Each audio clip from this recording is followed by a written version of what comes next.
We're nearly at the end of 2021, and chip shortages and out-of-stock components for computers continues to be a major problem.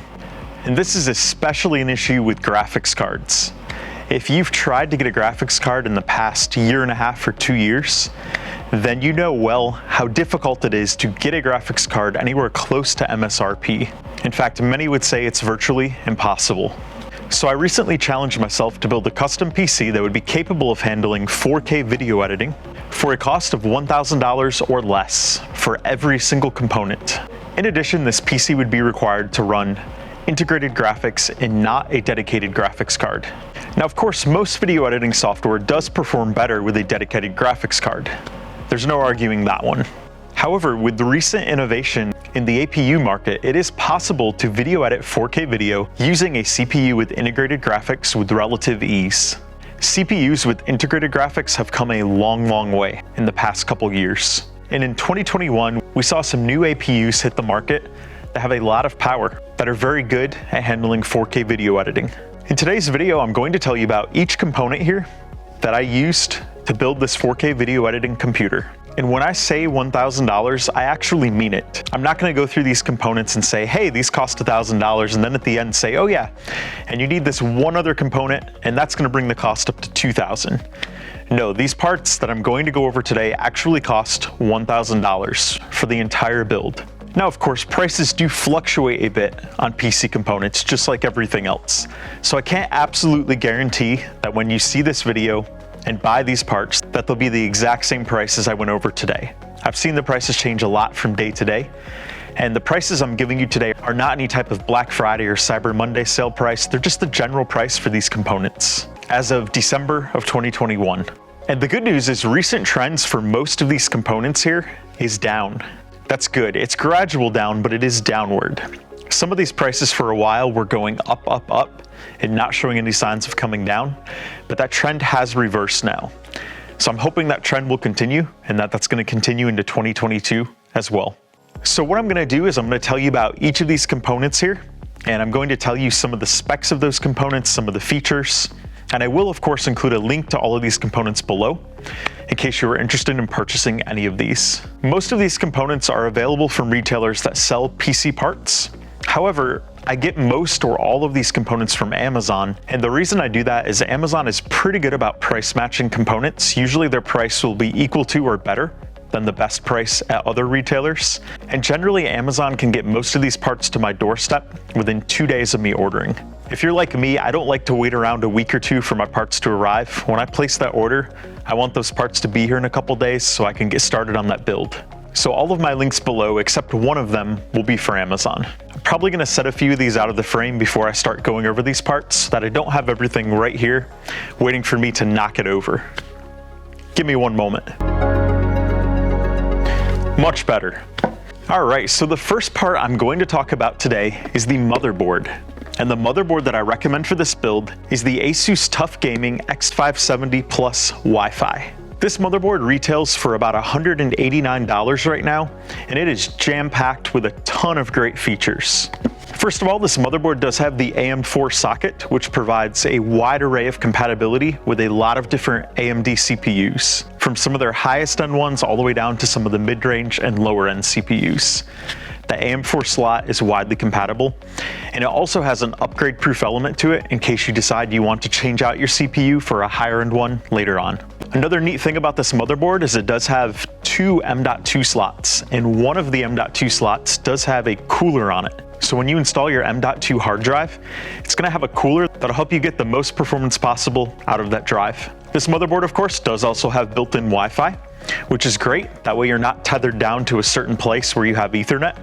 So if you need to move it around your house, your studio, or your business, it's easy to move that desktop anywhere. You can get a Wi-Fi connection. You of course can hook it up with wired as well, because it does have an Ethernet port with gigabit Ethernet on here. But the wireless is a great feature in case you want to have it where a wired connection is not readily available. This motherboard does also make it easy for you to overclock the CPU and the RAM. It's got plenty of headroom for that, and it makes it really easy in the BIOS using what's called precision overdrive. It's a well-built motherboard and it regularly ranks as one of the best motherboards out there right now.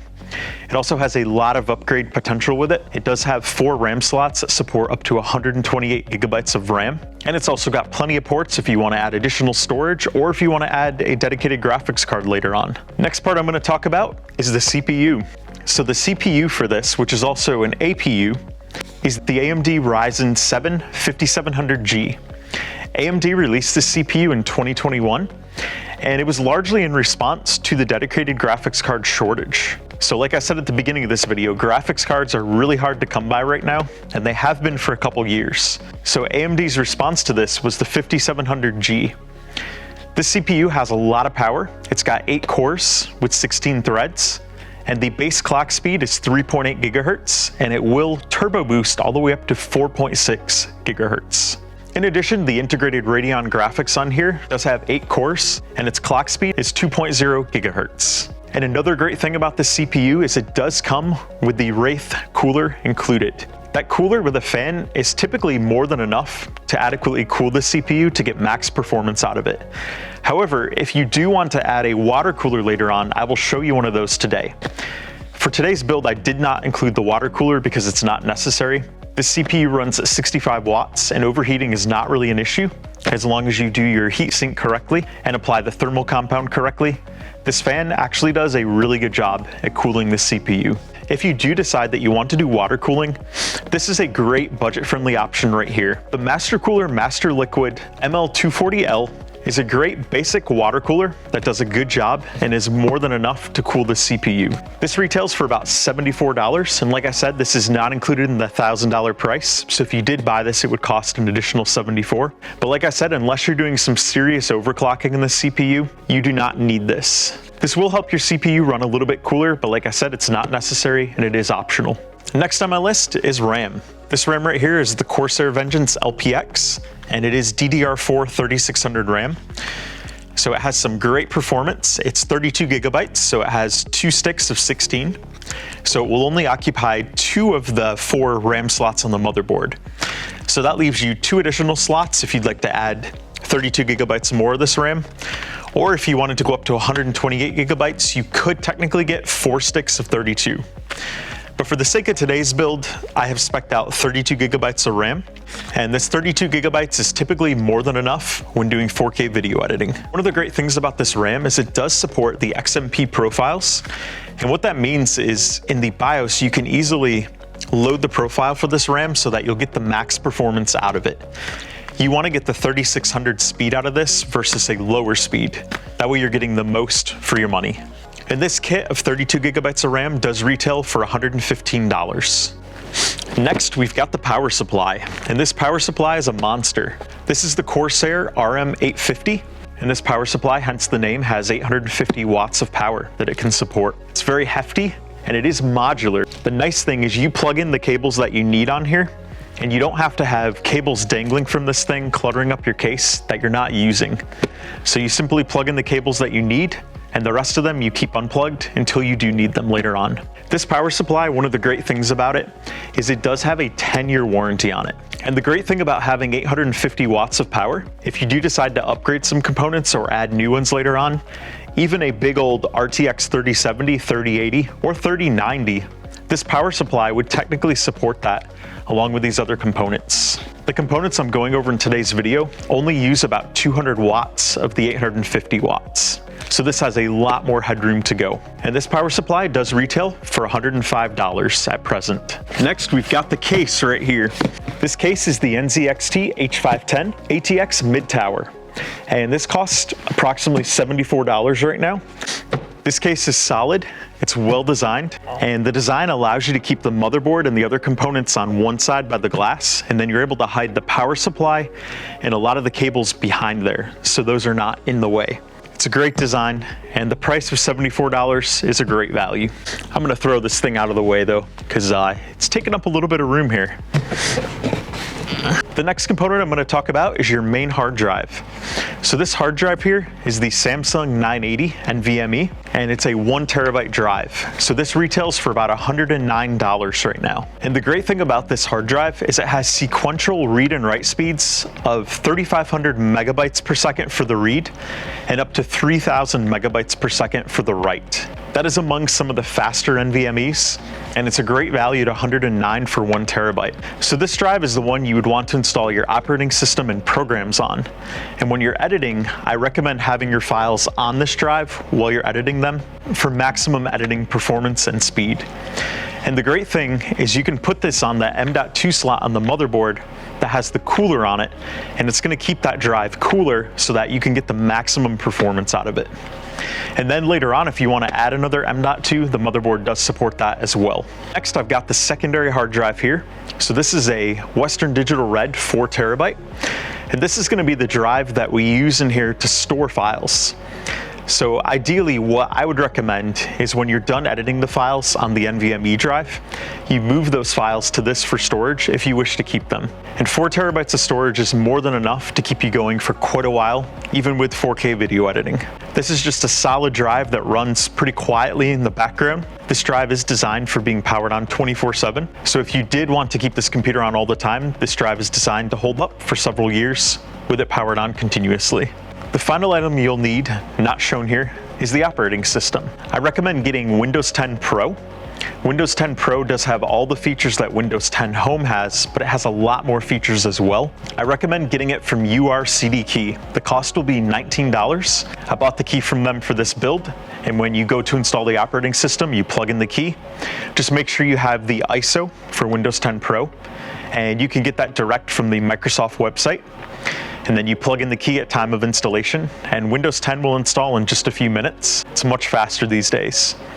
And another thing to note about this key is Microsoft has said that Windows 10 is eligible for a free upgrade to Windows 11. So the nice thing is when you're ready to install Windows 11, you don't have to buy a new license for Windows 11. Microsoft is letting you upgrade Windows 10 to Windows 11 at no additional cost. All right, now that I've gone over all those components, let's total everything up. All right, motherboard 185, CPU 329, RAM 115, power supply 105, case $74, main hard drive $109, secondary hard drive $64, and finally, Windows 10 product key $19. And we get a total of exactly $1,000. And when I said $1,000, I didn't mean exactly $1,000. So that's very interesting the way those prices total up right now. That probably won't happen again. Hopefully, if anything, when you see this video, hopefully those prices will be a little bit lower so that you can be under $1,000. But yeah, very interesting how that timing worked out, that it totals up to exactly $1,000 as of today. So at present, it looks like this build does cost exactly $1,000 if you buy from the Amazon links that I provided, along with that link for the $19 Windows 10 product key. Now, it is worth mentioning that most of these components do have at least a 3-year warranty with them. And some of them, like the power supply, have all the way up to a 10-year warranty. So once you buy these components, I do recommend keeping the receipts and registering the warranties so that if anything breaks or has a problem, you can easily file that warranty claim later on and get that part replacement quickly. So the next topic I want to cover briefly is what type of 4K video editing performance should you expect to get from these components. So I have used this build for the last 2 months now. And yes, you see the boxes here, but this build, I do have duplicates of some of these parts, and some of these are empty boxes. But I didn't just want to hold up the build here in front of you and talk about it. I wanted you to see each of these parts for context. So during those 2 months of testing, I've video edited quite a bit with Adobe Premiere Pro, DaVinci Resolve, and I've also used Adobe Lightroom and Adobe Photoshop for creating time lapses, night lapses, and YouTube thumbnails. Overall, all of those programs ran smoothly and worked well. And with video editing, I did make sure I rendered my initial import first before working on it, especially with H.265 files. Those are particularly taxing on system resources, and those will tend to get choppy or laggy if you don't render them first while editing, if they're on a 4K timeline. So I do make sure I render those first. Once I've done that, there's little to no lag at all, and it's very smooth when editing. And to be fair, with that H.265 footage, I even render that when I'm using higher end components in this, or even on my newer Apple device. Even on that, if I don't render, the H.265 files will get laggy and choppy when editing. So always render first. And speaking of rendering times are pretty good on this desktop. And I say that as one who has edited on a desktop with a Ryzen 3950X CPU and with an NVIDIA RTX 3080 GPU. I've also used the newest MacBook with the M1 Max chip in it. So I've seen some really high editing computers, so I have those to compare this to. And the rendering time, of course, is not as fast on this $1,000 custom PC build. But then again, those other devices cost 3 or 4 times or more the amount of this $1,000 build. So here's what I mean by pretty good. On the average 4K 20-minute timeline, my render time is going to be approximately 20 to 25 minutes. And that's after I've applied color correction and any other types of customizations and cut those files up.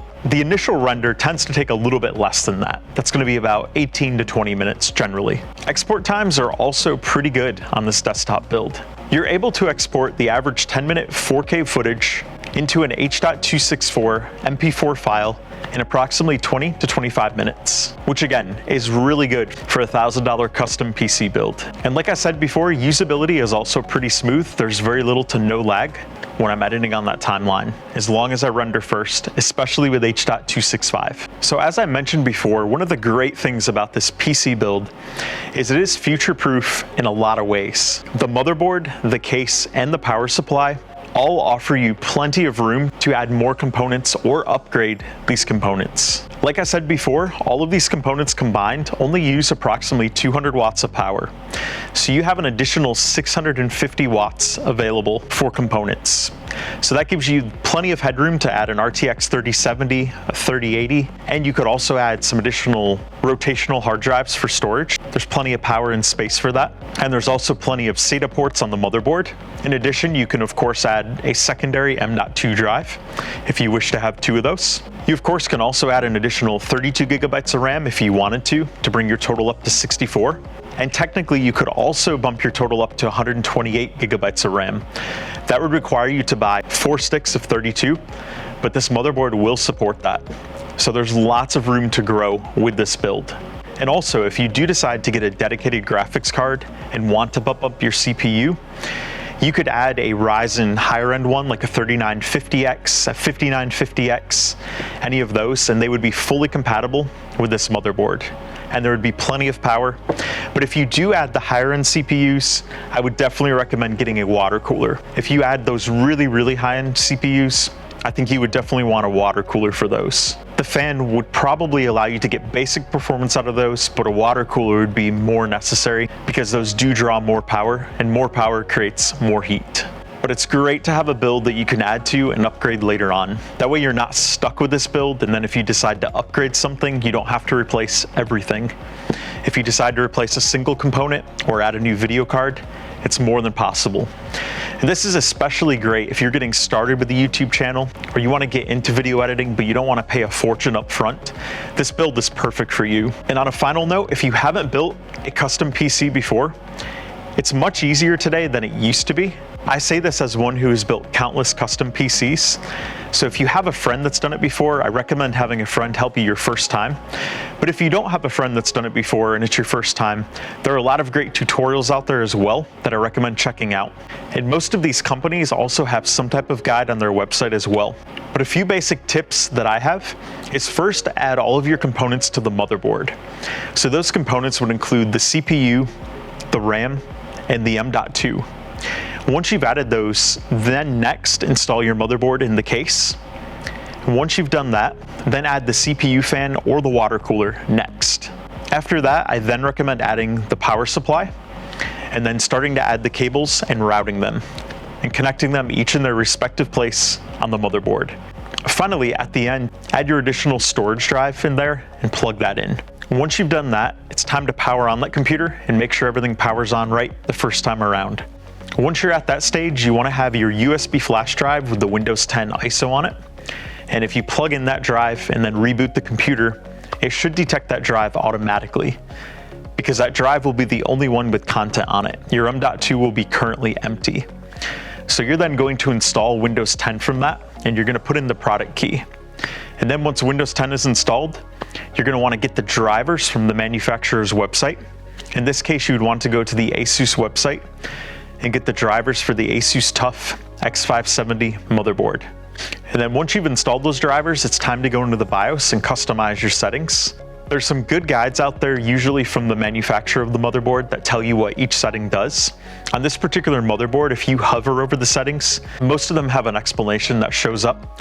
So they do make it really easy on this motherboard as well. It's great. So to recap, it's a tough market right now for getting PC parts, especially dedicated graphics cards. This computer build I went through today allows you to build a 4K editing custom build PC for $1,000 without needing a dedicated graphics card. And this desktop provides you with the flexibility and capability to upgrade components later on. So if you're looking for a relatively low-cost way of having a 4K video editing custom build PC, I highly recommend checking out this build and seeing if it's right for you. So until we talk again, happy custom PC building and happy 4K video editing.